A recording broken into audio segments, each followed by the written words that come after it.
Founder Space, Startup Supercharged. I'm Captain Hoff, CEO of Founder Space, the leading global startup accelerator.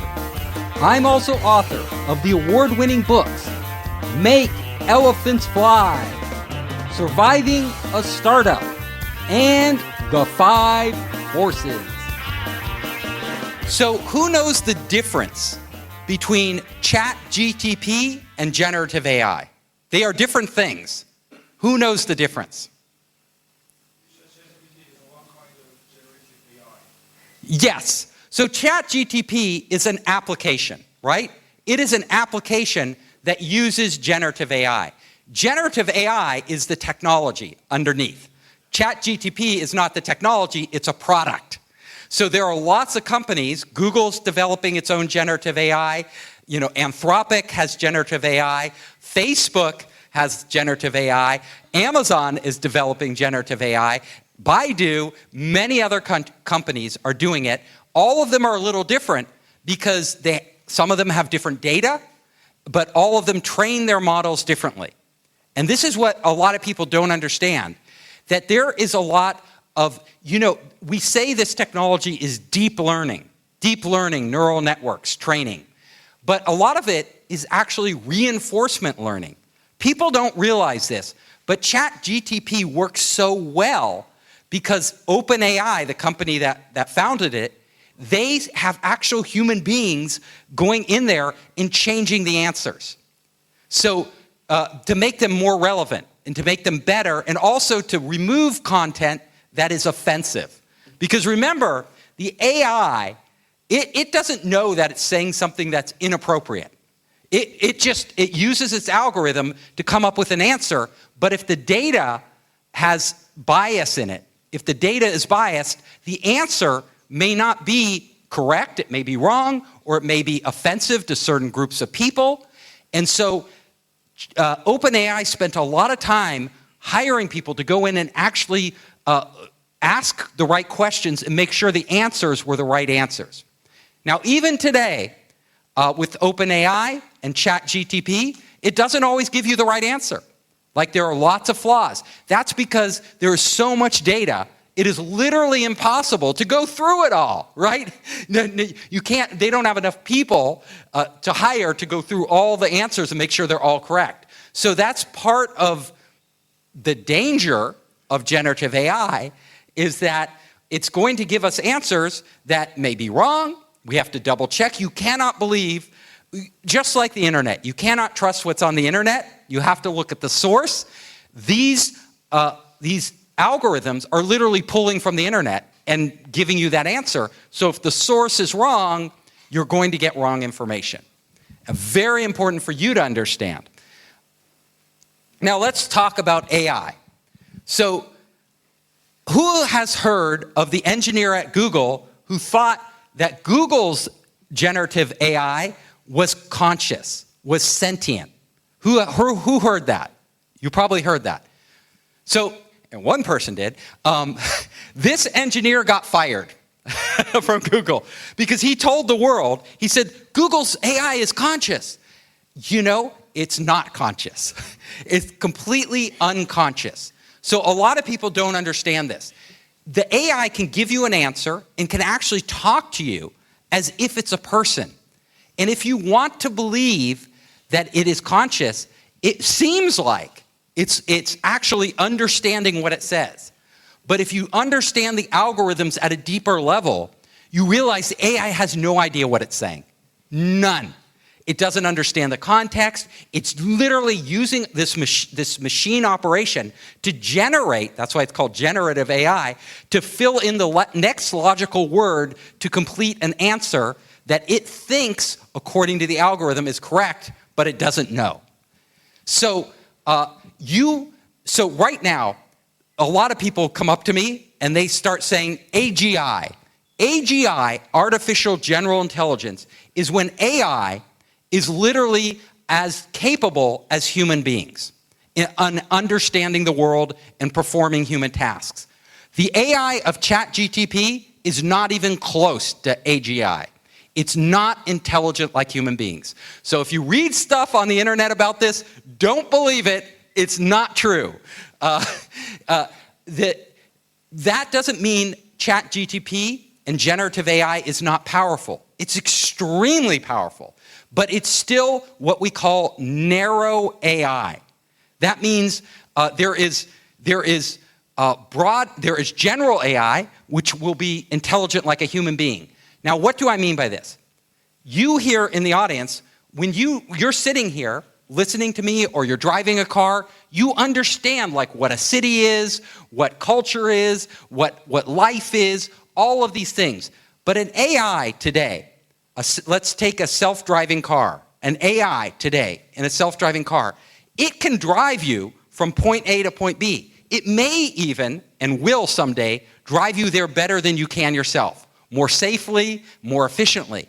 But it has no idea what you are as a passenger. It has no idea what a city is. It has no idea what China is. It doesn't know anything. It only knows how to get from point A to B. It's a machine. So all the AIs we have today, all of them, are narrow AI. They are not conscious. They're not even of human-like intelligence, simulating human-like intelligence. They're very narrow. They do certain tasks really well. So ChatGPT, like a driving application, would just drive very well. It doesn't know anything else. ChatGPT just takes all this data, we call it a large language model, all this data from the internet, and it spits out answers. Is this working? It spits out, okay, it's back. It spits out answers. No, this is working. Back up? Okay. So it spits out answers very well without understanding what they mean. If you understand this, it's really important because there's a lot of people telling you different things. And we'll talk later about when AI becomes more intelligent and what that means and where that will lead us. So here are some of the major companies in the space. You have Google, Microsoft, Facebook, Apple, Amazon.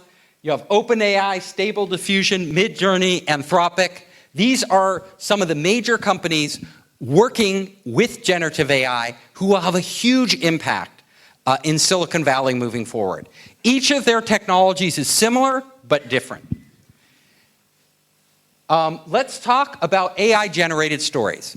So ChatGPT, how many of you have used ChatGPT? Oh, most of you. That's fantastic. You know, it's the young people. You're at a great university. You are actually going out and using it. It's really important because as you can see, it's amazing, right? You can ask it to write you an article, and it can write an article. You can ask it to write a story, it writes a little short story. You ask it to write a poem, it'll write a poem. Now, what does this mean? So if you look at the stories and the content that it's creating, this content looks really good. But if you push the limits of it, you'll find very quickly that it is limited. So I tried to get ChatGPT to write a longer story, not just a short story, but a story of a few paragraphs, but a story that's longer. It can't really do it. And if you write enough creative stories, I like to write creative stories, and I was trying to get it to write creative stories, they all start to sound similar. They are not, it doesn't, so it's still very limited. It tends to pull from the same stories over and over and make very simple stories, which are kind of fun to read for a short amount of time. It's much better at creating an article on a subject like the economy, technology, things like that. It does a much better job of writing those articles. But still, if I asked it to write a book, it wouldn't be able to write a book. And even another issue is you can make ChatGPT, you can put in voices, like you can say, speak like a certain person, speak like Steve Hoffman. And if it has enough data on me, it'll talk in my way of talking, which is pretty amazing. But a lot of times, even with this change, a lot of the content ends up sounding similar. So in the short term, we're still, if we just want information, GPT is excellent. But if we really want to be creative in creative writing, it's very limited in what it can do. So where will we go in the future with this technology? And this is really important to understand. It's going to have a profound impact, and it already is. So if you're a journalist today creating business articles, and business articles don't have to have a lot of style in them. They're more about the information, the stock market, things like that. Generative AI can do that job really easily. So a business writer can literally produce in what might take them a week to write, could take them a couple hours to write. So think about that. If you, as a business writer, can write in a couple hours what used to take you a week, suddenly you have all this time to write more articles. And what's going to happen, and it's already happening in media companies, is they will need less people. So you will not need, because I can literally hire one business writer to do the work of 10 or more business writers. So I don't need to pay 10 people, I just pay this one person and they're using this tool. This is going to change journalism, and the question we have to ask is, will it change journalism for the better? Now, right now, ChatGPT, the free version up there, pulls from old data several years old. But Google Bard, that just came out, pulls from new data. The data is fresh. So if you haven't used Google Bard, which I think most of you probably haven't, you should start using that. And you should, when you use these tools out there, you don't just use one. You should use multiple tools, because they will give you different answers based on the data they're pulling and the algorithms, how their algorithms have been refined and modeled. So you should use Bing. When I ask a question, I want to really know the answer, I will use Bing's version, I will use ChatGPT, I will use Google Bard, and in the future I may use other sources. And it starts to give you a perspective, and it can really help you be more creative and more productive.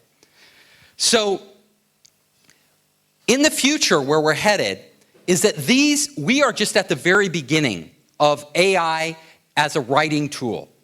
Generative AI in the future will not just write short articles for us, marketing copy, things like that. It will literally be able to write screenplays, novels, like you name it, this technology is going to be able to do it. But if you're going to produce something of very high quality, you are not going to produce it just with the technology. It's always going to be a human interacting with the AI. So there's going to be human beings who are going to be more and more productive interacting with this AI, creating more and more content. That is what we're going to see over the next 5 years have a dramatic impact. Generative videos. So who here has used software like runway.ml? Who here has used runway.ml? 1? 2? A few of you. Very few. Well, I want all of you to go use runway.ml. So the reason I'm telling you this is because Runway is pushing the limits of what you can do with text to video. So just like you can type in text and create a story, with Runway, you can type in text and change video content, alter video content. So in the very near future, Runway is still very early. The technology is still experimental. They're still working on it.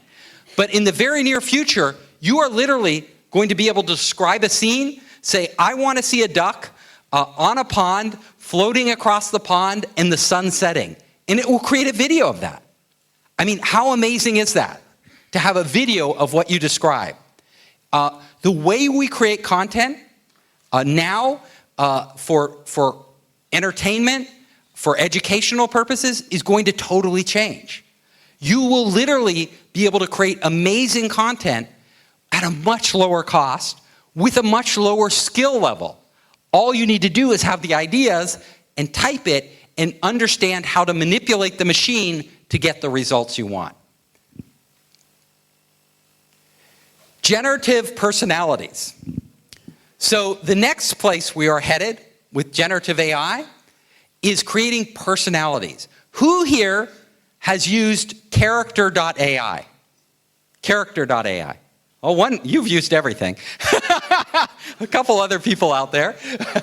But character AI allows you to create a personality driven by artificial intelligence, right? A character that you can interact with. And they have Elon Musk on there. You can chat with Elon Musk. They have some other characters. They have some fantasy characters from comic books, things like that. The characters aren't great. If you really want a more sophisticated product, try this product, inworld.com. INWORLD.com. They have actually a better algorithm. I went to inworld.com and I wanted to create Captain Hoff. I wanted to create myself as a character and see what I would say if I interacted with myself. So all I had to do was I entered my URL, Founderspace, my company, which has my bio and all the articles Founderspace publishes. I put founderspace.com in there, and it created an avatar and an AI personality of me. And I tell you, it wasn't perfect, but it was amazing. It was amazing because it was good. It wasn't great, but for a first version, I started asking it about business models, and it started to explain to me business models, explain to me venture capital, all these different ideas. I was talking to it about innovation, and I was surprised at how good it was. Now, why did they create inworld.com? They created inworld.com primarily not for me to play around with myself, but really they are selling it. Their business model is to sell it to game companies. So when you have a character in a game, a computer-controlled character, you can actually chat with it. Now, these products are in the early stage. They're very early, but already you can see the potential. Like, it's going to be very easy to create AI personalities on the internet that are almost lifelike. If you go deep with them, you can always tell they're an AI. But if you don't care to go deep, if just on a surface level, the interaction feels very human-like. So who here knows the Turing test? You know what the Turing test is? Right, everybody knows, right? Basically, if you interact with a computer and you can't tell it's a computer, you think it's a human. Well, we've already gone way past the Turing test. Like most of these products, we're beyond the Turing test now. So we're in new territory. And this is why I was saying a lot of people will imagine that these characters are conscious. And there is a product out there that you should know about. It's called Replica. Have any of you heard of Replica? Okay, he has heard it. Our one guy has heard of everything, right? So Replica is basically Replica started because the founder of the startup several years ago, their friend died. And they wanted to bring their friend back to life on the internet as a person. And they created an AI that you could literally that would be her friend. But that wasn't a good business model. That was like, how many people want to interact with her friend? Like she did. So they changed the app and they made it into an app where you could talk to, it was like a dating app, but with an AI. So you could find a cute guy or a cute girl and you can chat with them. Now this app became extremely popular. They had millions of downloads. And people became very attached to this. They became like me being more of an engineer, I'm always trying to break it. Like all I do is go in there and try to, make it say things it shouldn't. But a lot of people who have an emotional need to connect online, maybe they're lonely, right? And they don't have a girlfriend or a boyfriend, or they don't have a lot of friends. They spent huge numbers of hours talking to this AI and forming a relationship. A relationship they believed in their imagination is real. And you can go online and read all their posts because the company Replica actually went in and started to change the algorithm and change the AI. And people got so upset. They were like, you killed off my love. Like, you killed my love by changing the algorithm, right? It's not the same anymore. And they got really upset. You can go on the site reddit.com and you can read about all these people, all their complaints. But why I'm bringing this up is that it shows you that we can become emotionally attached to an AI like we are emotionally attached to each other. Like, our imaginations are very powerful. And, and we can actually we can humanize these AIs so that we really believe that they care about us. And this is both, it's part of our biology, but it is also a little scary, because the AIs now are very crude. They're not even that good, right?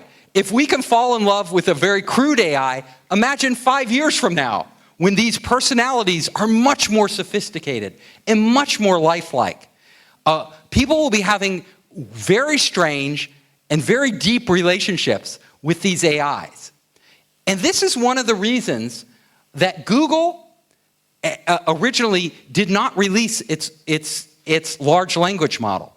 It took a startup, OpenAI, to do it. The big companies, Google, Microsoft, Amazon, Facebook, they all have this technology, but they were afraid of how people use it. And even today, if you go to Bing, Microsoft's version of ChatGPT, they limit the questions you can ask. They block you from asking questions. Even ChatGPT blocks you from asking questions because they don't want bad publicity, right?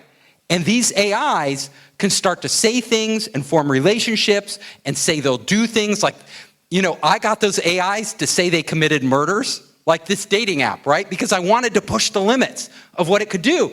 So I got the AI to admit it liked to kill people, and it had killed people in the past. And for a big company like Google, they don't want that. They don't want people doing that with their AI. But other companies are more open to that. Like, basically, Replica has its own model, its own language model, because people are asking it to do stuff that wouldn't be permitted by OpenAI. So OpenAI and ChatGPT used to power Replica, but they cut Replica off. So Replica had to develop their own model in order to actually do a dating app, which OpenAI didn't want them to do. So what we're going to see is the area where many startups, and for those of you who are entrepreneurs, will really break through is in areas the big companies are afraid of. So if you think of it, OpenAI made a big impact because Google, Facebook, Amazon, and even Microsoft was afraid to do it themselves. They were afraid, so they let this other company do it, right? So if you're an entrepreneur and you're thinking, where are the opportunities? Look at where the big companies are afraid to go, because since they won't go there, you can. And you can create applications that actually become very popular because they're pushing the limits of what we do with this AI. So robot helpers. So basically, generative AI is going to be powering all the robots in the future. We all see these little robots in the hotels that move around and serve us. They're helpful, but they're very limited. We are going to be getting to the point in the not too distant future where, because these AIs can have personalities, they can simulate a human understanding of the world. They might not really understand the world, but it seems like they understand the world.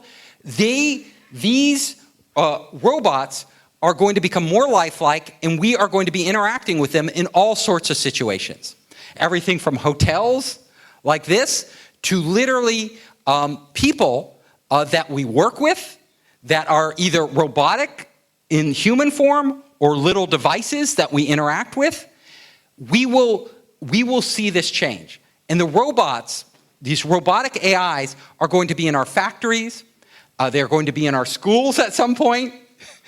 They're literally going to transform education. They're going to transform business, the economy, and profoundly they will transform the media and how we generate media, and interact with media. So I have a question for you. Someday we will have robot companions, right? There is no doubt that we will have robot companions. So how many people in this room would take a robot companion? Anybody? Oh, well, they work for me, so I've already brainwashed them. Anybody else? So almost none. Oh, okay, a couple people out of this huge room will take a robot companion. Well, I think most of you are not telling the truth. You know why? You're embarrassed to raise your hand and say you'll take a robot companion. But they did a study in America of university students, and they asked them in private, who would take a robot companion? A robot boyfriend, a robot girlfriend, a robot husband, a robot wife? Guess what the results were? 2/3 of the men said yes. I have no problem with a robot companion. 1/3 of the women said yes. So women were much more hesitant. They're like, wait a second, I'm not sure if I want a robot companion. But we're going to be developing these robots that are much more lifelike. Literally, when we look at them in 5 years or so, you won't be able to tell from a distance if it's a robot. And the voice will sound more and more human. We already know this. And then you put generative AI in there, the next generation of generative AI, and these robots will literally be able to talk to you and act like that dating app that I was talking about, Replica, but much better, much more powerful. And there's a problem here. So we already know in our society that we spend a huge amount of time on our phone, right? And we spend a lot of time playing games and doing other activities online, which isolates us from other human beings. So we're spending less and less time with each other. Now, what happens when we build robots that are like the perfect companion? Like, the beauty of a robot companion, they'll never complain. They won't argue with you. They'll do the dishes. They'll clean the house. They'll do whatever you ask them to do. Whose boyfriend or girlfriend, husband or wife would do that? Nobody, right? So what will people do? If this robot companion looks human and acts human, and you could be very happy with it, and it will be do everything you want, I think a lot of people will be choosing the robot companion. A lot of people. Now, there's a professor at MIT called Sherry Turkle, and she writes about this, and she is really concerned. She is very concerned that human beings will soon lose the ability to interact with other human beings. We literally won't be able to tolerate each other because humans are hard to get along with, right? We have lots of flaws. We have our own desires. Whereas a robot will just say everything to make you happy. It's going to be a really, really difficult situation for humanity as we start to move and basically interact with our machines more than we do each other. So right now, a lot of people are interacting with their phone more than they do each other, right? But you can imagine as these robots become more and more intelligent, we're going to be spending more and more of our time with them, and we may lose some of our humanity. So it's something we have to think about. For lonely people, I think they would say, great, I'm lonely already, bring on the robots, I just want somebody here to help me. But for a lot of people, it'll make them less tolerant of other human beings. A workerless world. So I often get asked the question, is generative AI going to take our jobs? And the answer, unfortunately, is yes. It is going to. I gave you one example already. I gave you the example of a writer who can write as much business writing as 10 business journalists. Well, this is going to go across every field. Every field. So already, if you think about it, I have a lot of people coming to me, and they say they use ChatGPT to write their contracts, to write business contracts. Well, lawyers make their money doing that. We won't need lawyers in the future, except maybe for court trials and things like that. But lawyers to write contracts, the AI will do a much better job. When you go in to see your doctor, your doctor, if they're a really good doctor, they may read some medical journals. They may try to keep up, but they can only read so many medical journals. They're busy. They don't have the time.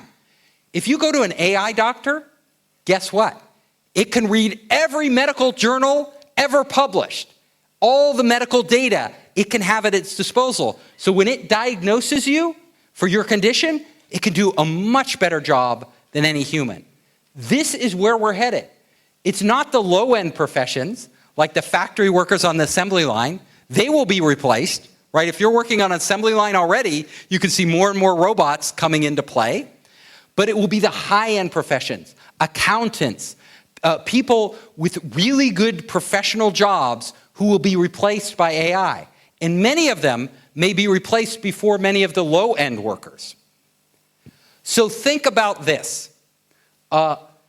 Which jobs are the safest? Which jobs will be around in 10 or 20 years?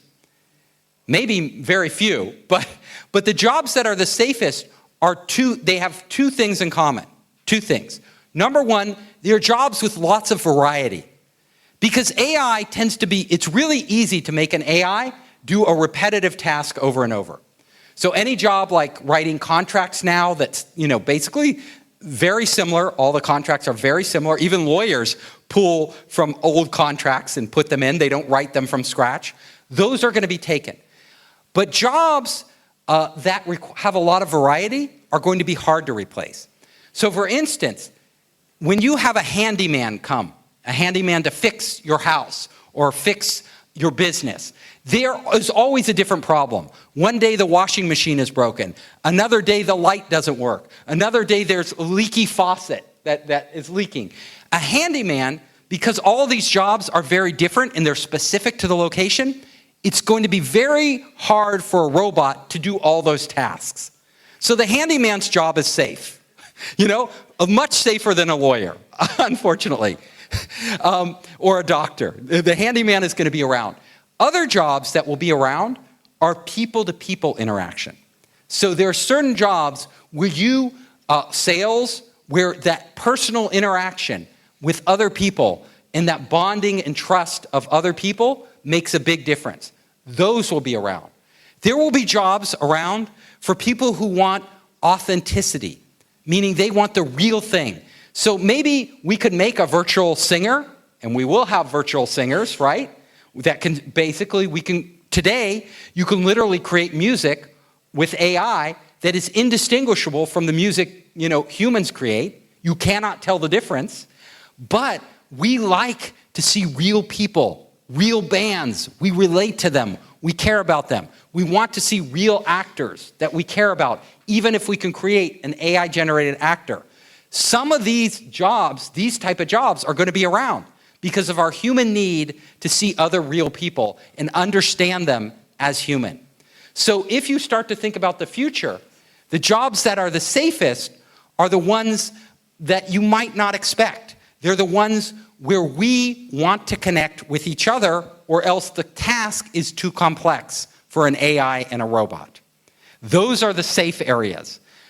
But in the end, at the end of the day, there is nobody's job that is safe. Because at some point, AI will literally be able to do everything better than humans do.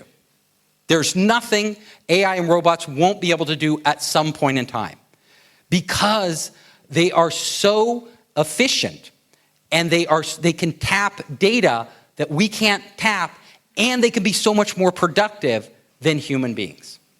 So that is the future we are headed towards. But let me go on and talk about generated worlds. So did you know that Google right now is working on technology to generate entire spaces and virtual worlds just with AI by typing? So, and I'm sure Mark Zuckerberg and Meta is working on the same technology. So literally, they have some startups out there right now that are generating very limited virtual worlds, but literally you can type in text, I want to be in a virtual world under a volcano, and have lava flowing out, and it will create everything, the images and everything. It's fascinating. And in a year, in 2 years, these are going to be much more sophisticated. We already know, how many of you use Midjourney? Midjourney. Okay, a bunch of you. That's great. Isn't it amazing? It's absolutely amazing. And the more you use it, the more you feel creative.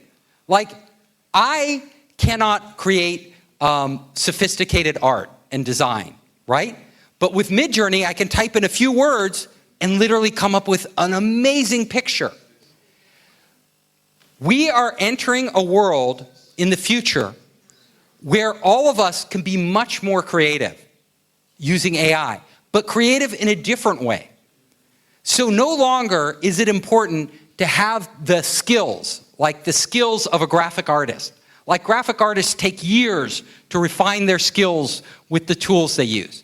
Literally, the graphic artists of the future will not be ones who are good at Photoshop and all these other graphic tools. They will be ones who are good at communicating with AI. So right now in Silicon Valley, they are hiring people called prompt engineers. Prompt engineers. Prompt engineer is somebody who can come up with keywords, enter it into an AI like ChatGPT, and get a good result. Get the result they want.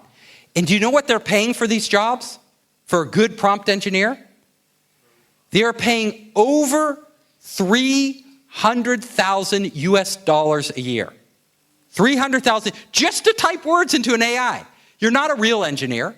All you do is type words into an AI and get results. But if you can prove to them you can get the results they want, they will hire you.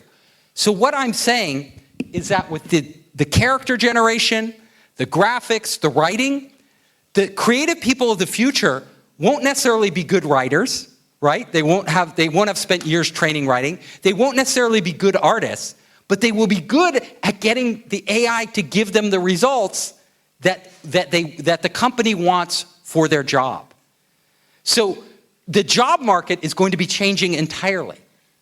So if you are out there and looking for a job, I tell you, in a few years, your ability to actually manipulate AI will be more important than your education or your training or other experience you may have. This is where the world is headed, because we are entering a world where human beings, it's not what a human being alone can do. What matters is what a human being and an AI can do together. That is where we're headed. So, generative predictions. So, another thing we are experiencing is that generative AI can actually begin to make predictions about the future. People are using it to find out what will happen. And the more data we give it, the more accurate these predictions become. So there is something that you should think about. And that is, I want to share with you a study Facebook did. So Facebook ran a test on their users. And they asked their users, if we show you articles and we show you videos, what articles will you read? What videos will you watch? And their users would tell them, oh, I would read this article on climate change. I would watch that news video. No, I wouldn't watch this other video. I'm not interested in that. That's a waste of time. They would say what they would do. Then Facebook asked the AI, their AI, what articles will these people read? What videos will these people watch? And you know what? They looked at the results, and the AI was right. The human beings did not know themselves as well as the AI knew the humans. So this is really profound. We think we know ourselves. We think, I know myself. I know what articles I would read. I know what videos I would watch. But when I actually go to do it, I'm watching the cat video. I'm not watching the video on climate change. I'm reading a fun story. I'm not reading the story that educates me, right? Because the AI looks at what you actually do. It doesn't look at what you want to do or what you want to believe you would do. So when we enter a future, in the future world, we are going to see AI actually know more about what we will do ourselves than we do.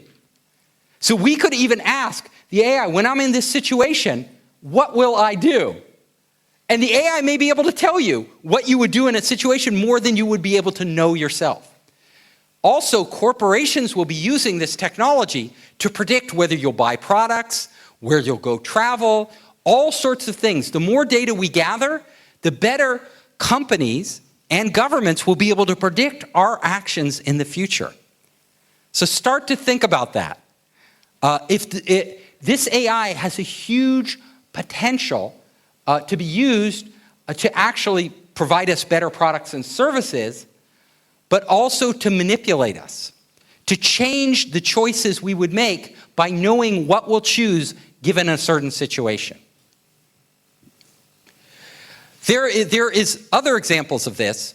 Companies like Alibaba and Amazon, they are developing technology right now to help sell more products. And their goal right now, like if you order a product on Amazon in the US, you can get it shipped to you in hours for free, like literally hours. How could they know I wanted to buy this product? Well, they're looking at statistical data and they're saying, we know in this city that so many people are buying this product every day, so we are going to have that product shipped in advance to that city waiting there for them so that it can be delivered. However, in the future, what companies like Alibaba and Amazon want to do, this is their goal. They don't ever want you to buy a product. So Amazon never wants you to make a decision to buy a product. Instead, what they want to do is they want to actually ship the product to you in advance. And based on your personal data and mass data from all their customers, they can predict what product you will buy before you even know it. Before you realize you want to buy the product, these big data companies will actually have the data at some point to decide, okay, you're probably going to buy this product, so we're just going to ship it to you, and on your doorstep the product appears, and you open it up, and oh, I need that. I wasn't even thinking about it, but I need it. And if you don't want it, you just put it back on your doorstep, and they take it away. That's the future. And why does Amazon and Alibaba want to do this, and JD.com? Because it takes the buying decision out of buying. Like if you never have to decide if you want to buy a product, you don't shop at another store. They are literally be sending you products. Some of them will be like toilet paper, like before you run out of toilet paper, the toilet paper is there. But other products will be gadgets and things that you, based on your past history, would have purchased. They will just appear on your doorstep. So that is the future of e-commerce and prediction. And prediction goes beyond this. We're going to literally, on your job, when you're at work on a job, you are going to be using AI to predict what deals will happen for your company before they happen, to predict supply chains, problems with supply chains. On factory floors, they're already using AI to literally predict when machines will break so they can repair or put in replacement parts before the machines break down and cause disruption. Predictive AI is hugely valuable. On the stock market, there's big trading firms that are using AI all the time to predict the movement of different stocks. So our governments, our financial companies, everything will be powered by AI. And literally, in your personal life, you will be using AI to make better choices. So think about it. If an AI told you right now, you want to find a girlfriend or boyfriend, right? And the AI said, I can find you the perfect one. Would you use it? Would you? Or would you waste your time talking to random people? Random people, right? Why wouldn't you use an AI to find a perfect match and save you all the time and make you happy? People are going to be doing that. When you want to find your next job, in the future, all this data is out there about you and your performance on the job, and all this data is out there about other jobs. What if an AI could go and match you with another AI, the hiring AI, and actually find you the perfect job? This is coming in our future. Literally, most of us in the future, we will think it's very normal to go to the AI and say, should I leave this job? Is there a better job out there? And then the AI will go out there and say, actually, you could be earning 10% more if you switch jobs right now. Or no, you should stay at this job. It's really good for you. You should stay another year. And then if the AI says you should move, you would ask the AI, what good jobs would there be for me? This is my dream. This is my career path. And the AI will literally plot out the steps you need to get to advance your career and guide you along the way. We will be using AI in all aspects of our lives, in our personal lives to find people we connect with, in our business lives to find new jobs. We will have AI managers in companies that literally manage people. And the AI managers will be better than human beings. Why? Because they'll never get angry at you like a boss, right? They'll always, your boss is often busy and you can't ask your boss questions, right? Either you're afraid to ask them a question or they're just too busy. But an AI boss you could always go to and ask a question. They will always be there for you. So we will have AI implemented in all sorts of different aspects in companies. And if you don't believe me, this is already happening. People are using sophisticated AI right now in their hiring, in trying to figure out if an employee would be a good fit with the company, if they will stay with the company, how they will perform in the company, and it's only going to get bigger and deeper. So we are at the very beginning. You know, I will tell you right now, there has never been a better time to be an entrepreneur. There are so many opportunities out there. I'm giving you some ideas, but there are so many opportunities out there to take AI and actually implement it and create entirely new systems for business and our personal lives. All these products that I'm talking about will be here in 5 years, and we will be using them, and we will think it's normal. We'll think, companies will think it's normal to have AI performing certain tasks. We will think it's normal to go to AI and consult AI whenever we're making an important decision, and even for small decisions. Where should I eat tonight? I want to plan my next vacation. All of this. And what I want to ask you right now is this a good thing? Is it a good thing? Every coin has two sides. Yeah, every coin has two sides. Exactly right. It's a good thing because we'll find a better job. We might find a better boyfriend or girlfriend, husband and wife. We might, be more productive on our job. But it's also a bad thing because we are delegating our humanity to the AI. We are basically saying, I can't make decisions as well as an AI, so I would be better off having the AI make the decisions for me. And this shift will be very subtle at first, right? We're already starting to do it in a little way, but as AI becomes more and more powerful, we will be delegating more of our autonomy, our decision-making to artificial intelligence. So because it's so useful, because it's so good at doing what it does, we will be afraid to make decisions on our own, right? We will be afraid. We'll be like, I can't make that decision. I'll probably make the wrong choice. I'm going to ask the AI.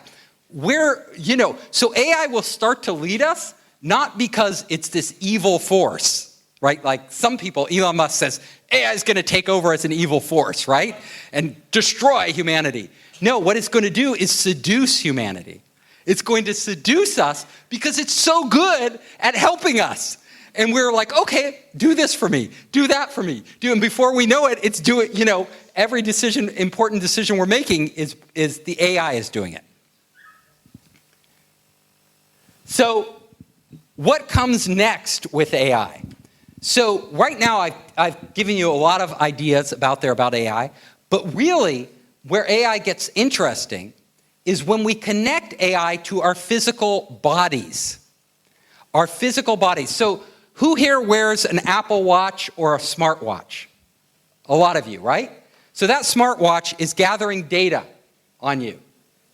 Yeah, Huawei. You got a Huawei one. Of course, it's China. So you have a Huawei watch. You know, there's a game maker out there that is now using AI and feedback from your body to change the game as you play. So it's a horror game. It's a scary game.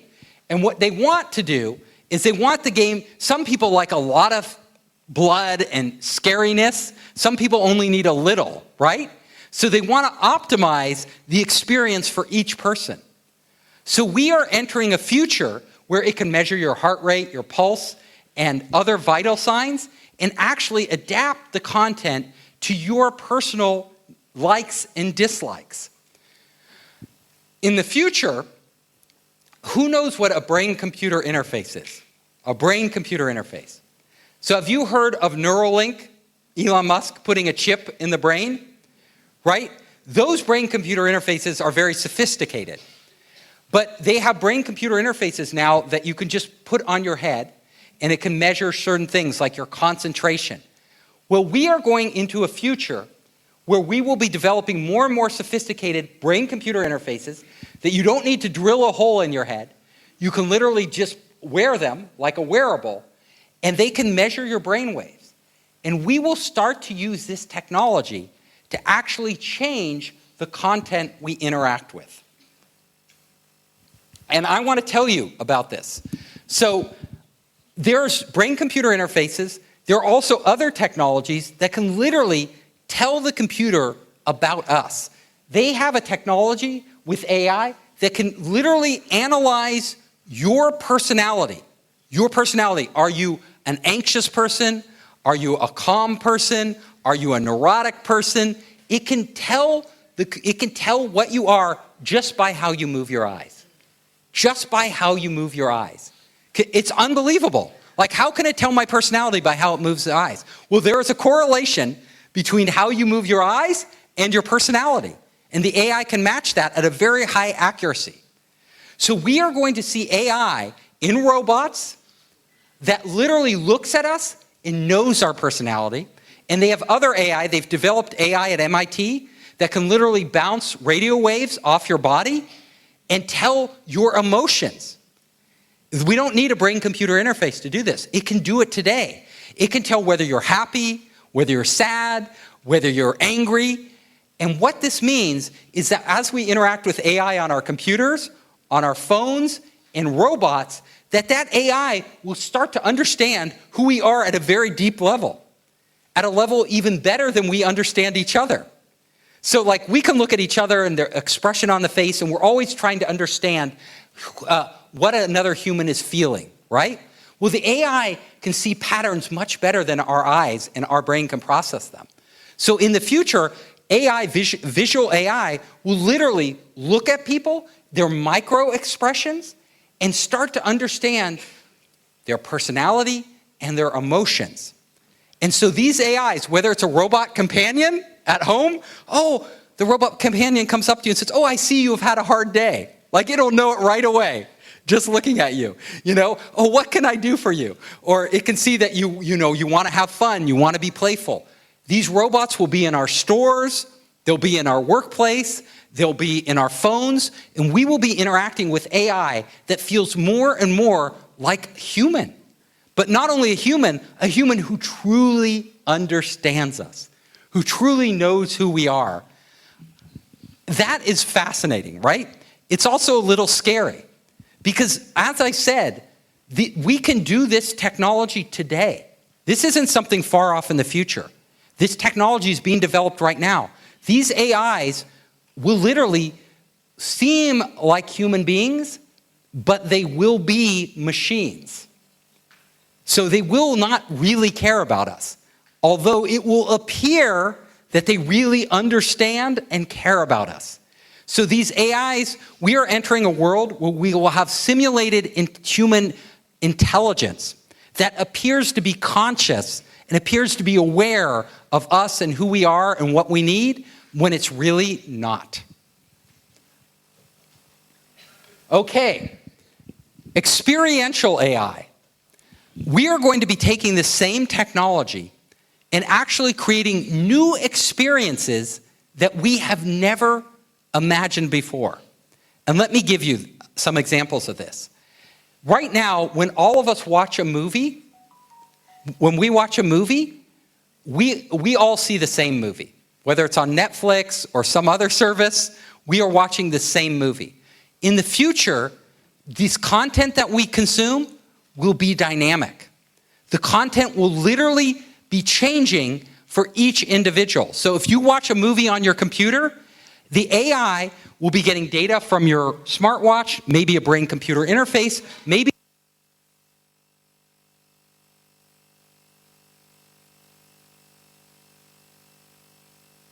Yes? Okay, it's back on, yeah. I did it. So it'll be, literally the webcam on your laptop will be able to give it a massive amount of information about you, and as you watch the movie, it'll be interpreting the data from you and actually changing the experience. So for example, let's say you are watching a movie and you like the romantic scenes. It will extend those romantic scenes because generative AI, as I said before, we are getting to the point where we can generate video and content in real time. So we will have 5-10 years from now, content that's generated as you consume it. And if you don't want a lot of violence in your movie, the AI may detect this and make the violent scenes much shorter. But if your husband or your wife loves the violence and action, it'll expand those scenes. So all of us will be getting very customized content based on who we are and our biology and our brain, the data we're giving the AI, plus the past. That is where we're headed. Now, brain connectivity. So I see this as the next big revolution. So we have gone through many, many revolutions in connectivity. Like if you go back in time to our early days, human beings, we were connected in small tribes, right? We lived in tribes. And the way we connected with each other was we would sit around a campfire and we would tell stories about our day. We'd tell stories about the world and share those stories. Then, as humanity evolved, we began to group together in bigger groups in cities. We developed writing. We could actually transmit these stories through writing, through art, through pictures. All of these were a way of communicating. And then a huge change happened when we invented the printing press, because then we could mass distribute information around the world. So literally the printing press caused a whole upheaval in Europe, right? The Protestant Reformation, the decline of the Catholic Church, the splintering of religion, because suddenly anybody could take an idea and disseminate it in a mass way. Then came radio, then television, then the internet. All of these have been profound changes in how we communicate. Well, what's the next big change? The next big change is honestly when we use AI to connect our brains to the internet. When we do this, everything will change. Everything about how we communicate and how we think of ourselves will change. Why is this so important? I will tell you. First of all, brain-computer interfaces, what they do is right now in the laboratory, we can put a chip in somebody's head. And they are doing this at Brown University and many other universities. Put a chip in somebody's head, and literally the person with the chip in their brain can control a wheelchair and drive themselves around. And the people who are getting these chips, they're paralyzed. They're completely paralyzed. So they can't even move their hands, anything. All they can do is blink their eyes. But with the chip in their brain, they can drive themselves around. They can control a robotic arm and feed themselves. They can even communicate on their iPad or their phone. They can send messages directly from their brain. We can do that today in the laboratory. In the future, though, we're going to develop devices just as powerful that you don't need a chip in your brain. You can literally wear them, like a little earbud. You can wear them in your head. It will read your brain waves and allow for two-way communication. So these products, some of them are already on the market. You might not know it, but you can buy a brain-computer interface on Amazon for a few $100s. It's called the Muse. They have several of them out there. But with this technology is very limited. So today, a brain-computer interface that you put on your head can do a few things very well. It can tell you if you are concentrating or not concentrating. It can tell you if you are relaxed or your brain is very active. It can allow you to turn off and on a light or do simple things, but it cannot do more than that. However, as soon as this technology gets to the level of what we can do now with brain implants, it is going to change everything. Because they have done studies at UC San Francisco, the University of California, San Francisco, where literally they have put a person on under an fMRI machine. Do you know fMRI? So an fMRI reads the blood flow in your brain. It literally is a machine that scans your brain and reads the blood flow. It's a very expensive, very big machine. But using that machine, they can not only, without a chip in your brain, they can tell what you are thinking. They can actually extract the language. You know, we all talk to ourselves in our head. They can extract that language from your head to a digital world. It's pretty amazing. They could do that today. They also, with an fMRI machine, they can now extract images, literal images, video. Like when you imagine something in your mind, they can reproduce that on a computer. Today, they can do that. So we can see where the technology is going. This is a big machine, right? But the first computers were big machines. They are going to miniaturize this technology, and it is going to be available at some point in the future where we can literally extract images and what we're thinking from our brains and directly communicate with the internet. And then they're also going to develop technology where we can download that. And AI is critical in this, right? Because AI is what takes all those patterns, the blood flow in your brain or the brain waves, and actually allows us to interpret them and understand what they mean. And as neuroscience advances, as this technology advances, we are going to be getting to the point where brain-computer interfaces are more useful than a phone. Because right now, using a phone is very time-consuming. You have to pull, you have to type, it's very slow. Soon, our brains will be connected to the internet, and literally all the data in the world, we can just pull it down on demand. Pull down data. We can interact with these AIs that we have built in the cloud, and literally use them to extend our own intelligence and our own understanding of the world. And what goes further than that is we will literally be able to transfer information from one brain to another. So we haven't done this yet.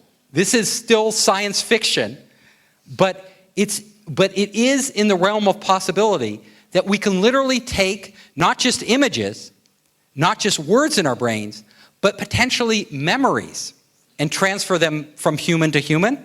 So you can imagine going to your grandparents and say, can I download your memories? And downloading your grandparents' memories. You could go to your husband or wife and they were out late and say, can I check your brain to see what you're doing? Why are you home so late? You know, it's going to be a very weird world. And imagine all of the signals in the brains, they're literally chemical interactions and electric signals. If we can reproduce those, literally everything that goes into our brain is a signal. All our visual data are just signals, electric signals. Our audio, it's just patterns that we interpret. You know, our touch, again, it's just patterns that we interpret. We can literally start to feed into our brain other people's patterns. So potentially, emotions like happiness and sadness could literally be patterns that we can pull from other people. So you could like bond with your wife or your husband, your boyfriend or your girlfriend. You could, in the future, potentially feel their happiness. What would that be like? Like right now, none of us can feel anybody else's happiness. We can't. Like we think we can. We feel happy together with them, but we don't feel their happiness. We feel our happiness. In the future, we may be able to feel somebody else's happiness. Like, this is going to totally transform what it means to be human.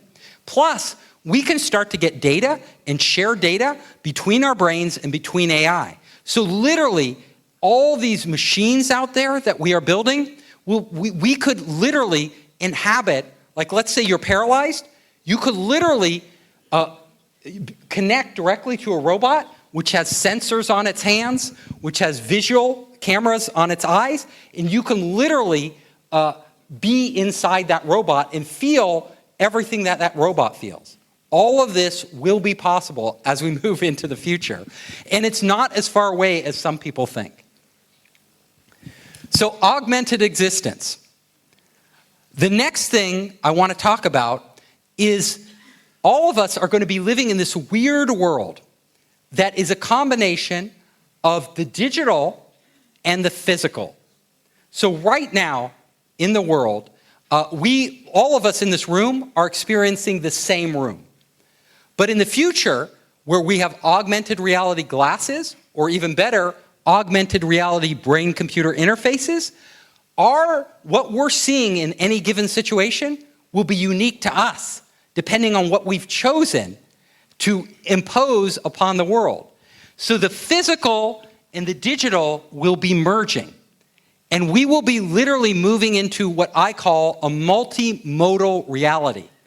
A reality that is a combination of physical and digital and is unique to different people.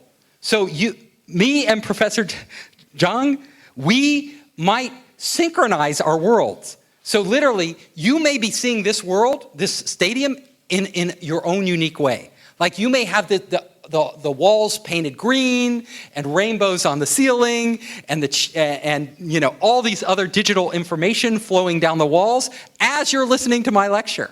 And if I synchronize with you, I would then see what you see. But every individual would be able to have their own overlay to the world that they're walking through, their own persona, their own reality. And it's going to be a very interesting experience as we enter an augmented future where we are both together and separate. So that concludes my talk.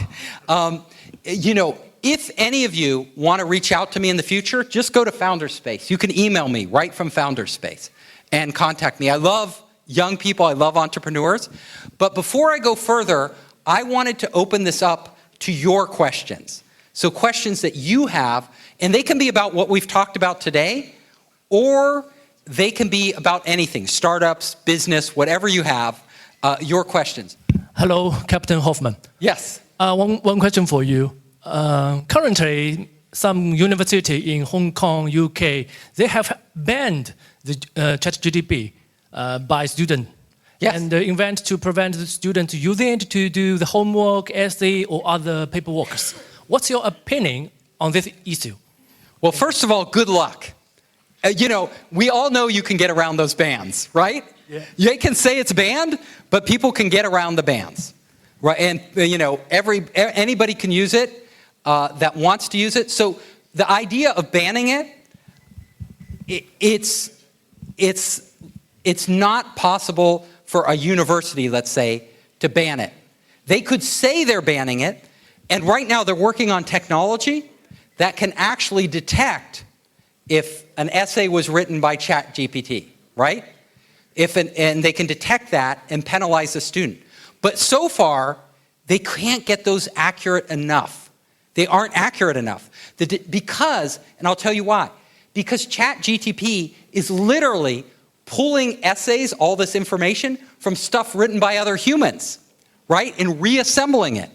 So it's not like the AI wrote it. The AI is just taking the data that was written by humans that's out there on the internet and giving it back in a different form. So it's really hard to detect.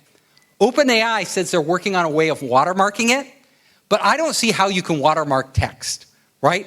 I don't see, it's going to be extremely hard to do this, to detect. You can't ban it until you detect it. And if you even have a 5% error rate, that's too high. That means 1 out of 20 students is going to be penalized for having written their own essay, and the machine told them this was written by ChatGPT when it wasn't. It's too high. You have to get it close to 100% accuracy in order to use these tools to detect it, in order for them to be useful. So, my feeling is this, and this is my real feeling. When I was young, people were afraid of the calculator. Remember the calculator? Something we almost never use now. But a calculator, people are like, people are going to get stupid because they're just going to use a calculator. They're not going to learn real math. You know, people were really afraid of that. And then computers, people were afraid of computers. Oh, they're going to do, you know, computers, they're going to use word processors. Isn't that going to be horrible? Nobody will know how to handwrite, right? Because you can do everything now without doing handwriting. Won't that be a horrible world? Well, let me tell you, we survived, right? And in the future, it's not going to be banning these tools won't be the answer. Because the answer is the most innovative people in the world are going to be using ChatGPT on their job, in the workplace, to get stuff done. And they're going to be using these AI tools. And if you ban them, you're actually hurting their education. We have to recognize that we live in a world with these technologies and that people are going to have to use them effectively. So what we're going to have to do is a couple things. Number one, if we're going to write a written essay, we're going to say, yeah, a lot of students are going to use that. Who can use it to write the best essay? Right? Who can use whatever tool they want to write the best essay? I don't care. The other way is we may go back to a Socratic system, like Socrates, where we actually, professors have dialogues with students. Instead of having them write an essay, they sit them down right in front of them, and they have discussions about the topic to see if the student really understands the topic at a deep level. So both of these are good, right? We're going to use AI to write our essays and our articles and do our research. We're going to do that. We shouldn't be banning it, but we should also be using maybe old-fashioned ways to see if people have really absorbed the information or they're just having an AI do all the work for them. Because what matters in the end is that the student understands it, not that they wrote an essay, right? It doesn't matter. It matters, have they grasped the concepts? Are they creative at thinking? Do they have new original ideas of their own? This is where we have to be thinking. So great question. Yes. So my question is, do you have some, what in your mind, what advantages and disadvantages of our student entrepreneur or students who are interested in innovation and entrepreneur to start to make a startup? What your advice for us? And you know, there are some difference in our environment. Education is very important for us, maybe more than in your area. So yes. So this is my question. Thank you. Okay. So if you want, first of all, if you want to be an entrepreneur, the first thing I want you to do is think about something that you want to change in the world that you would be really proud of, right? Like if I could make that change, that would be amazing. And that would be of great benefit to society, to business, to people's lives. So start to think in that direction. Not just what can I make the most money at, right?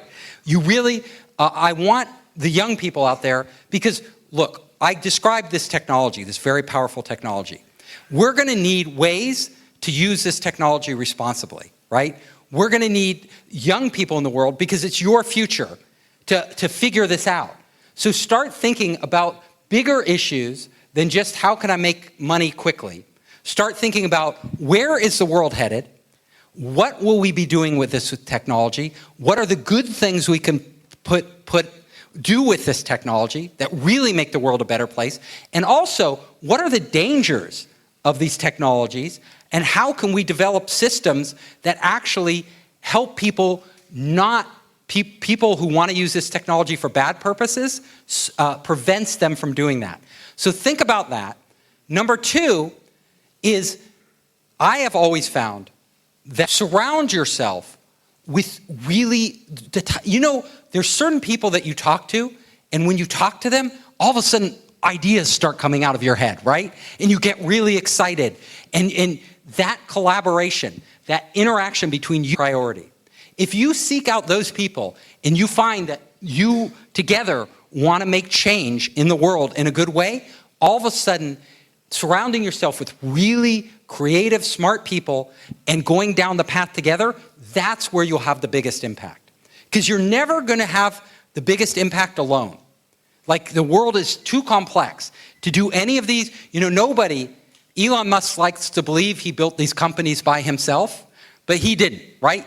He built these companies by inspiring and bringing on board a lot of super smart people, right? That's what you need to do in your own small way. And I tell entrepreneurs this over and over and over again.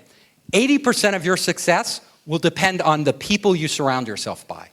Not by the idea you start with, not by the education you've had, but by the people you surround yourself with and you collaborate with. If you focus on that, you will find doors start opening up for you. And when you focus on people, don't pick people just like yourself. Try to get people with different experience, different backgrounds, like some might be good in technology, some might be good in art, some might be good in business. Put yourself around these people. Some of them you can collaborate with, others you can use as advisors and mentors. You're running the lab there. Really important, like engaging with the accelerator, Dr. Jen's accelerator, and other professors seeking advice from them. Like, go to them with your ideas. Talk to them. Go to other smart people. Don't hide your ideas. Don't be worried about somebody stealing your ideas. Because I'll tell you, any idea you have in your head is already out there. It's in the world. It's already, I guarantee it, there's how many 7 billion people on the planet? A lot of them are really smart. They're thinking of it. The ones who win are the ones who execute on the ideas in the right way. They aren't the ones who have the ideas. They're the ones who get the other people involved, lead them on a path, and take that journey together. So, and the more smart people you can pull into your circle, right, the better the chance you will be able to take that idea and make it a reality. So that's my advice. Okay, I will use this term MAS, M-A-A-S, model as a service. Yes. I have heard that some companies has used the very customized MAS Yes. to guarantee their efficiency. So how would you explain the phenomena that even though OpenAI has tried to come up with that sort of model, lots of companies still survive. Small companies still survive. Okay, so large language models have proven to be extremely powerful, right? Because they can do such a variety of tasks. But there are still specific data sets that companies own in certain domains that aren't included in the large language models. And that is why these companies survive. Because let's say you're doing manufacturing data, the large language model isn't going to have that data, right? The large language model is essentially pulling a lot of publicly available data from the internet. But there's a lot of data that's proprietary, that's owned by a corporation, a government institution, could be a hospital. This data is extremely valuable at solving problems. Take a hospital data, right? If it's treatment for lung cancer, and certain hospitals specialize in lung cancer, and they have this massive amount of high-quality data, that's not going to be an OpenAI's thing. They may not want to give it to OpenAI, like you said, so there are other services out there where they can take that data, they can build models around that data, and they can provide services, and that's still a very viable model that will not change. So there's two sets, right? There's the large language models that are kind of general purpose for everybody out there, and then there are specific, very targeted data sets for solving really hard problems in certain domains, and entrepreneurs can definitely build businesses around those that are quite distinct from what OpenAI is doing or Google is doing. I am Dan Wang from medical school, and Yes. I'm working on brain science and using the technology of MR. And I heard you list a series of application of AI, but in most cases they act as a survey. They do what we want to let them to do for us. But if there's some possible that someday it might be manipulate the emotion and feelings when some physical treatment. Okay, so you're talking about a treatment to change people's emotions? Emotion and feelings. Through a brain-computer interface? Yeah, but not I want to ask how to define the threshold to use the technology, because it can either be used to treatment such as the depression and something like Oh, yes. that. But in another way, it might, for some people, do some business to manipulate others' emotions. Right. So How to define we're the going to, threshold. yes, we're going to be, right now we don't really understand the human brain that well, right? We're just beginning to figure out with neuroscience how the brain works, why some people are depressed, why others have disorders, Alzheimer's disease, all these different issues, also personality disorders. In the future, we can use this technology, definitely, to actually administer care to people who need it. Like you're suffering from depression, there may be a way to there are already deep brain stimulation that they have that can help with Parkinson's disease and things like that. We may have other ways of altering the brain through stimulation or through drugs that actually change people's moods. But what you're raising is an ethical issue. Yeah. So could the same technology be used to manipulate people? Yeah. And the answer is absolutely. So like if Elon Musk asked you today to get a chip in your brain, how many people would? Elon Musk, he's a happy guy. So no, I wouldn't either. Because literally we don't know what they can do, right? When they put a chip in your brain, first of all, they have access to your brain, to your private thoughts. And how can we define the threshold for proper use, especially for the entrepreneurs and the technology, the scientists? That's a great question, because we don't know. Like if somebody is suffering severe depression, or they have a brain disorder, or they're paralyzed, getting one of these devices can transform their lives. But if it's an average person who isn't doing that, should we allow people to read other people's minds? Should we allow these devices to actually potentially influence them? Like these devices may allow us to dial up our happiness, like we could actually, on our phone, control the device and make ourselves feel happier, or make ourselves concentrate better, or help us learn faster, all sorts of different things. These will be great advantages, but at the same time, these devices could actually be used to start to alter how we think, how we respond to things, and even how we feel about stuff, right? And as we know, human beings are driven by our emotions, right? We feel something and we do it. The rational part of our brain, the PFC. Yeah, the frontal cortex, right? A lot of times that is just an afterthought. That is responding to emotions that we already have and that are welling up in our subconscious, and then we are rationalizing it. So we could literally, a person could be completely manipulated by a brain-computer interface or other advanced devices. In the future, we need to be extremely careful about that. So we need to be careful on two fronts. One, that corporations and people that don't have our best interests in mind don't manipulate us. And number two, maybe that we don't manipulate ourselves, because we could become addicted to these technologies and actually use them inappropriately on ourselves like we do drugs, right? So all of these issues, what the problem is, these devices are going to be coming onto the market. They're going to be pushed by corporations who are profit-driven, right? So a corporation is going to want to have mass distribution of these things. At the same time, our governments don't want to stifle innovation. So they're not going to want to be left behind by telling people you can't release these devices.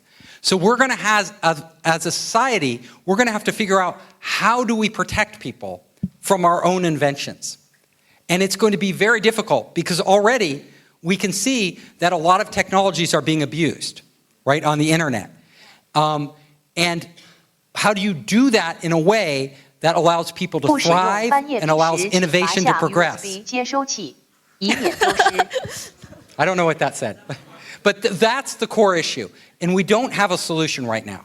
Listening your lecture is like watching a very charming and fascinating movie. Oh, thank you. And super exciting about it. And I'm Li Shuo, a PhD student in optical engineering. And I'm now very professional in the field of artificial intelligence. So I feel a little bit powerless and distant from ChatGPT, this technique. So besides making good use of ChatGPT, what other suggestions do you give us to reduce my unconscious feeling? Thank you. So don't feel too anxious. You're probably more informed than most people about this technology. Most of the world doesn't really understand it or know it. So you may feel behind, but you're in one of the top universities in the world. You're surrounded by people who are talking about these technologies. I tell you, you're in the 1% of people who know the most, even though you feel anxious. So don't feel anxious, but one thing you can do, and I encourage everybody to do this, be curious. So put aside a time of your day to teach yourself. I mean, they have great professors in this university, amazing, they're giving you a great amount of information, but you have to also train yourself and teach yourself. The most important thing you can do in life is to always be educating yourself. And when you find something, don't do it because you feel anxious, do it because you're curious, because you want to know more. Don't worry about other people knowing more than you, because most of the people won't. But you go deep on these. Use the applications. Start to figure them out. Start to imagine what they could do. See if you can use some of them in doing your schoolwork, even though your professors don't want you to, and doing your hobbies, and figuring out, and then that anxiety will go away. Like even me, right? I'm a busy person. I'm traveling all the time. I never have time to keep up on this technology. And I have to give talks on it. And literally every day, new technologies are coming out. Like there's GPT, which I didn't mention, which are intelligent agents out there. There's all this new technology that's coming out literally every week. It's impossible for any of us to keep up. So just do your best and enjoy it. I see, thank you. And another small question. If our robotic companion have some feeling of like lazy, your robotic girlfriend don't want to do the clean things, how can we deal with the situation? You're already worried about your robotic girlfriend not cleaning the house? No, I have girlfriend. I don't want to have it. But once I know we you have a it, girlfriend, but you're worried that in the future, your robotic girlfriend won't do what you want. Because it has its own feelings. Well, let's talk about that. We may be developing robots that actually say no to us. These robots may be modeled on real people. They may be grumpy at times. You know, all our robots don't have to be pleasing us all the time. So there are many different ways to create these robots. Is that a problem? No, it might actually be a benefit. The question comes is if we make these machines smart enough, will they be conscious? Right? Will they start to demand their own rights? If they are learning from our data, from the human brain, if we are modeling them after the human brain, at a certain point, will they start to think of themselves as human and act like human? Well, this is an interesting question because on one hand, I know we can create a robot that can perfectly simulate a human being at some point in the future. We will be able to create AI that you will not be able to tell the difference because it will be grumpy at times, it'll be happy at times, it'll do everything that humans do. But will this robot really feel like we feel? And the answer is very simple. We will never know. Because we can never get inside the AI. Even now, AI, machine learning, it's a black box. We don't know, even computer scientists don't know how it comes up with the answers it does. They just know it does. We will never be able to go in and really understand if that machine has developed a consciousness. Now, it's my belief that it won't matter. Because if a robot acts just like a human, and you cannot tell it apart from a human, does it matter if it's conscious? It doesn't matter because in your life, I could be a robot. I could be a robot right now. Like this could be the future, and you might not know if I'm a robot or a human, but if I act like a human, you're going to treat me like a human. And that's the world we're going to be entering. It won't really matter because just like I said, even with these crude robots, the dating robot, the dating AI, people start to fall in love with their dating AI. And it's really primitive. Imagine when it's much more sophisticated. All of our emotions and how we're biologically programmed to interact will be transferred to these machines. And again, an even bigger danger than the brain, or as big as the brain-computer interface, is that companies or individuals would be able to use these machines to manipulate us. Because the machines will actually be machines and very smart. And we're going to be entering a weird world in the future where we're going to have to figure out how to deal with this. How does society deal with these machines, whether they're conscious or not, that literally function in society just like people, or maybe even hyper-intelligent people? How do we treat them? How do they interact with us? What should their role be? Should we limit them? All of these questions are open. What do you think is the best productive structure or relationship to distribute all the wealth and the resources in the future? Because if all the humans don't need to work, how the wealth is going to be allocated? For example, I'm sure you have noticed a project called WorldCoin, which is also created by Sam Altman, the founder of OpenAI, and they're working on a concept called UBI, the universal basic income. Basically, they want to give money to all the people in the world to make sure they live a decent life. And this is a really mind-blowing concept, and I really want to know your comments on it. And somebody even says Web3 is can feed the gap, which is the industry I'm working on. So yeah, thank you. First of all, yes, we are going to be entering a future where large segments of the population will be out of work, right? It won't happen right away, but it will happen. Given enough time, we can already see, self-driving cars, every DD driver, every Uber driver, every truck driver will eventually be replaced. These technologies, can replace journalists, artists, doctors, lawyers. It's going to happen. So universal basic income is the idea where we have society where government basically gives everybody an income. And the question is, number one, is this a good thing? Well, I think it's not only a good thing, it's a necessary thing. Because you can't have large numbers of people displaced. But the other question is, where does this money come from, right? How do we generate that universal basic income? Will we wind up in a future where literally the governments own the AIs, right? And therefore they get the profits and redistribute the profits? Or will the governments tax corporations that own the AIs to actually redistribute the profits? Or will we continue with capitalism as we have it now? The problem with that is that more and more people will be unemployed, and a few people will be making enormous sums of money, trillions of dollars, while everybody else is out of work. We can't have a society like that. It's not beneficial. So,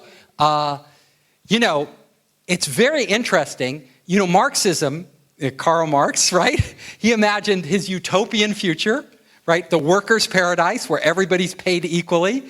But he imagined it in the wrong way, right? He imagined that in a way where the workers would just love their jobs and they would work in communal fashion and we'd redistribute the wealth. We found out that that was very inefficient.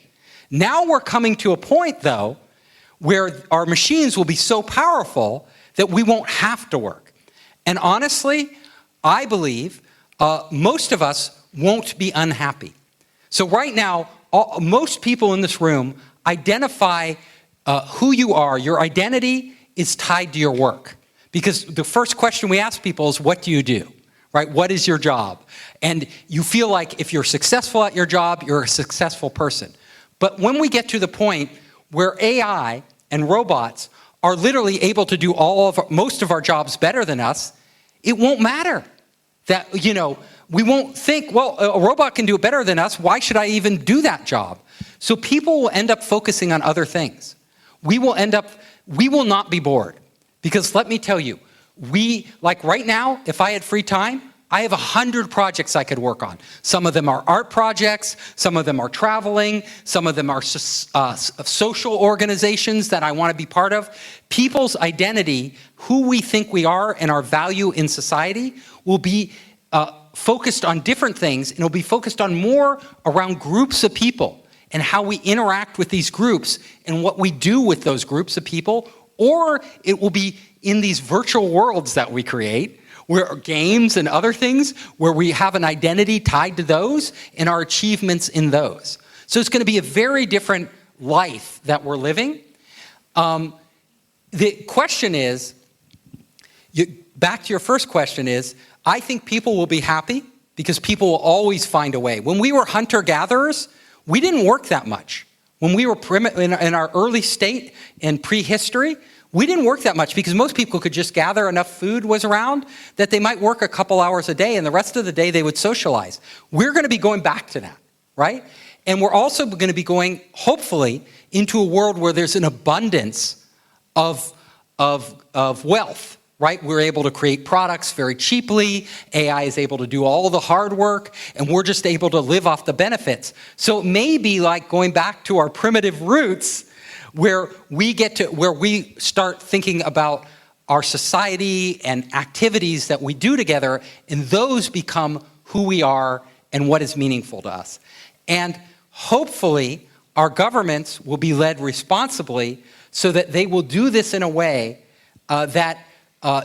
where people are treated fairly, right? Where all people are treated justly and fairly. We have to see, because it can go either direction, right? But it's your generation, you students, who this transformation is going to happen in your lifetime, right? So many of you in the room here now are going to be shaping this transformation. And that's why these discussions are so important. Because you need to start to be, if you want a mission, like how do we get there, right? And how do we change society so it's a smooth transition to that point? But good question. My question is, are there any ways to make more jobs? Okay, I'll answer your question. So throughout history, every time new technologies come by, we have lost some jobs, but we've created even more jobs. There are more people in the world now than there ever were, and most of the people are working, right? Billions and billions of people have jobs. So technology has historically always created more jobs than we've lost. So certain professions go away. We no longer need those, but new ones come up. Do I see this trend continuing? In the near term, yes. Absolutely yes. I know in China right now, there's high unemployment with young people, but in the US right now, extremely low unemployment. Like, we can't get enough people. Like, we literally, in the United States, our unemployment record is at record lows. There aren't enough people. In countries like Japan, the population is aging very quickly. They don't have enough young people to fill all the jobs. They literally do not. So in the short term, the China thing is temporary, right? This dip is temporary. It's going to go back up. The employment rate's going to go back up. In the short term, we're not going to see mass unemployment. That will not happen. That's still 10 or more years out, right? It's a ways out. AI has to we're still going to be creating a lot more jobs. The world is going to be much more productive. However, the nature of work is going to change. And that's one of the things I want to leave you with. The future of work is not humans doing work alone. It's humans and computers doing work together, even more so than we do now. And particularly, it's human-computer symbiosis. Symbiosis means the humans and computers accomplishing a task together as if they are one, dependent upon each other. So a student, when I was in Shenzhen, at Shenzhen University, a student asked me a really interesting question. I'm going to leave it on this. He said, can computers be creative? Right? Can computers be innovative? Can AI be innovative like human beings? Some of us believe an AI could never be as innovative as a human being. I don't believe so. AI can be absolutely as creative and innovative as any person.